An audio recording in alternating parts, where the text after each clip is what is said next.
Untuk mangga busuk saja kadang-kadang orang rela mencuri, apalagi untuk barang-barang berharga lainnya. Ini adalah perilaku yang memang kadang-kadang membuat kita menjadi jengah.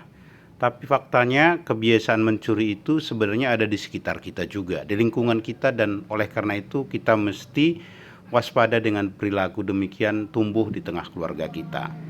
Jadi tadi pagi setelah mengambil beberapa buah mangga, kita meletakkan 2 buah mangga di depan rumah dan kita tes ya, ada beberapa mangga yang sebenarnya sudah pecah karena jatuh dan kita letakkan. Dan dalam beberapa saat di rumah kita berpikir bahwa nanti kalau ada yang melihat mangga ini mungkin mereka tergiur dan meminta kepada kita di rumah izin begitu ya, sehingga nanti kita akan berikan mangga yang lebih baik karena ada beberapa mangga yang sudah kita stok di teras rumah.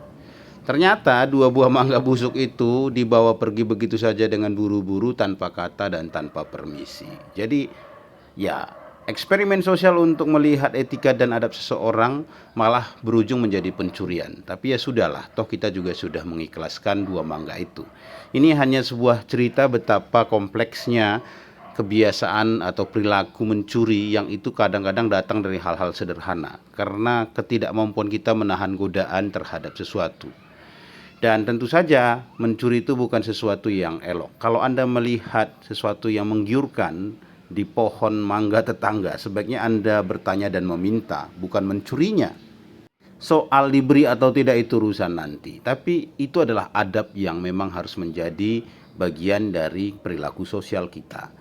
Nah, berhubung karena kita tadi pagi sudah membagi-bagikan juga mangganya, sekarang kita stok lagi mangga ini. Nah, kita biasanya mengumpulkan mangga-mangga ini diplastikin gitu ya, dikresek, dan kalau ada yang lewat yang mungkin mau atau meminta, ya kita berikan saja. Karena tidak mungkin juga mangga yang sebanyak ini ya itu dimakan satu keluarga.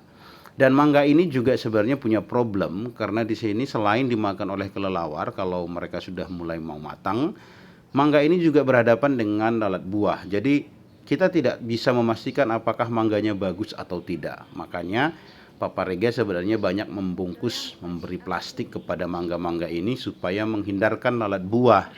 Di sisi yang lain berharap supaya buahnya itu bisa dinikmati dengan utuh gitu ya, tidak dimakan sebagian oleh kelelawar misalnya. Nah, jadi kalau misalnya mangganya bisa dinikmati, tentu saja kita memberi ke orang juga enak begitu ya. Tapi kalau misalnya mangganya bermasalah, busuk, kadang-kadang kita juga risau. Jadi kita kalau memberi ke orang kita ingatkan bahwa ini masih mentah atau mengkal, mungkin akan matang dalam beberapa hari, tapi mungkin dia tidak akan utuh karena mungkin busuk setengah akibat lalat buah dan sebagainya. Nah, jadi kesimpulannya sekali lagi, utamakan adab dan etika meminta ketimbang Anda harus mencuri. Jaga semangat Anda untuk kemudian selalu berbuat baik dan melakukan hal-hal yang beradab. Salam.